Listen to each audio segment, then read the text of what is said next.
Hallo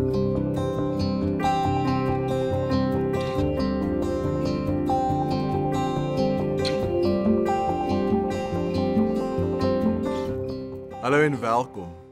Ons reis hierdie week saam met die twee disippels van Jesus op hulle pad van wanhoop na hoop. Ons het gister verken hoe daai pad baie keer begin deur met die Here oop en kwesbaar te gesels, te bid oor alles wat in ons hart gebeur. Lukas 24, 13 tot 35 vertel hoe nadat die twee met Jesus oor alles gepraat het wat hulle gesien en beleef het, hoe hy hulle na die skrifte toe neem. Lees saam met my wat toe gebeur. En hy sê vir hulle, o onverstandiges, met harte wat traag is om te glo alles wat die profete gespreek het. Moes die Christus nie hierdie dinge ly en in sy heerlikheid ingaan nie. En hy het begin van Moses en al die profete af en vir hulle uitgelê in al die skrifte die dinge wat op hom betrekking het. Nou ons twee vriende was geen vreemdelinge vir die skrifte nie. Om oor 'n Messias en oor die verlossing van Israel te praat, is sleuteltemas van die skrif. Die probleem is nie dat hulle die skrif nie geken het nie. Dit is eerder dat hulle gedink het waaroor die skrifte gaan. En dis ook dikwels ons probleem. Ons kan dink die skrif gaan oor ons, oor hoe ons meer suksesvol, gelukkig of goed kan word. En dis 'n moralistiese siening van die Bybel. Ons wil in beheer bly, en ons wil hê dat God moet ons lewens verbeter. Maar Jesus kom en hy nooi die twee op pad na Emmaus en hy nooi ons om op 'n ander manier na die skrif te kyk. Om na die skrif te kyk as die grootste en die beste storie wat nog ooit vertel is. Dat die Bybel alles na Jesus dui. Die teks sê Jesus het aan hulle uit die skrifte verduidelik.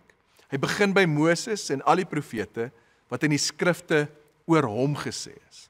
So vir ons om te beweeg van wanhoop na hoop, lê die uitnodiging daarin om die skrif na te kyk deur die lens van Jesus.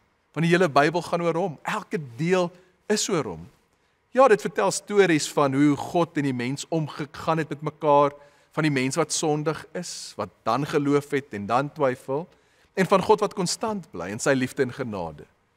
Maar Jesus kom ook en hy gee vir ons die sleutel om die skrif te verstaan. En dis om na die skrif te kyk deur die lens van Jesus. En dit laat my dink aan die ikoon wat vir ons as 'n geloofsgemeenskap hier so belangrik is, die een van Jesus en sy vriend. Nou as jy daarna gaan kyk, aan die linkerkant sien jy die vriend Menas, en in sy hand is 'n baie klein boekrol. Soos Menas het ons baie keer 'n baie klein begrip van waaroor God se storie met ons gaan, waarvoor die skrif is. Maar dan in daai ikoon hou Jesus 'n groot boek vas. Hy het die hele storie. Hy is die hele storie. Nou dit is so maklik om in die struik te trap, om die Bybel te lees op 'n ek-gesentreerde manier. Dink byvoorbeeld aan die storie van Dawid en Goliat. Nou ons kan sê dat die les van Dawid en Goliat is dat hoe groter hulle is, hoe harder gaan hulle val. Of as jy net harder gaan probeer, meer glo, sal jy enigiets kan oorkom. En dis ook hoe ons kultuur kyk na hierdie storie. Dink maar aan hoe wanneer 'n klein sportspan teen 'n sterk, ryker span speel, dat die opskrifte dikwels sê dis 'n stryd tussen Dawid en Goliat.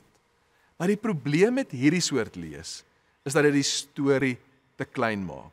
Ja, dis dalk inspirerend, maar dit gaan jou net so ver bring, want dit voed ons eie egos en die lewe werk dit nie so nie. Jesus sê die hele Bybel wys na hom. So as jy weer dink aan hierdie storie van Dawid en Goliat deur die lens van Jesus. Aan die een kant, Dawid was die kleinste van al die broers. Hy is die swakste. So God gebruik die swakste om te wys dat redding deur swakheid kom. Ons sien dit in Jesus, sy dood wat aangesien is as swakheid, daardeur kom oorwinning. Dawid gaan en hy veg alleen, hy veg namens die weermag. En as hy sou verloor, sou die hele weermag verloor, maar as hy wen, gaan die eer en die oorwinning aan die weermag. Kan jy sien, Dawid is Jesus. Het gaan alles oor hom, behalwe dat ons Dawid, Jesus, is groter. Hy gaan op teen die grootste reus, teen dood. Hy sterf, maar deur sy dood en opstanding is dit ons oorwinning. En daar gaan vir ons 'n hele wêreld oop. As ons na die skrifte toe gaan, die Here vra om ons te wys en te leer om Jesus daarin raak te sien.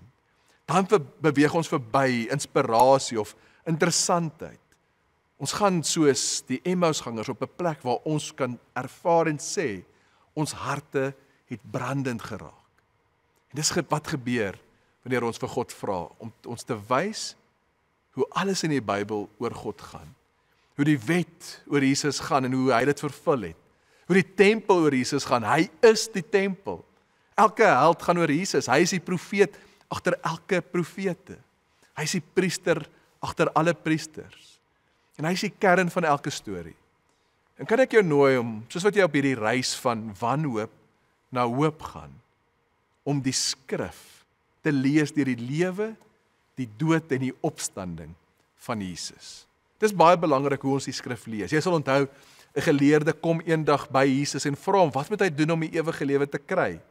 En Jesus antwoord in 'n vraag, toe hy sê, hoe lees jy die skrif? So ek wil jou nooi, wanneer jy vandag stil word, neem 'n paar oomblikke om in kontak te kom, hoe jy met die Bybel omgaan. Sal jy dan met die Here praat, om jou te nooi, om jou die oë te gee, om hom daarin raak te sien. Kom ons bid saam. Here, dankie vir u woord. Dankie vir u gees wat ons leer en wat ons lei. Here, dankie dat u storie altyd beter en groter is as ons verstaan.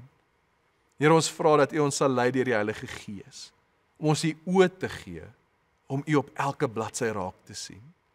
Here, verander ons harte, om brandend vir u te wees. Amen.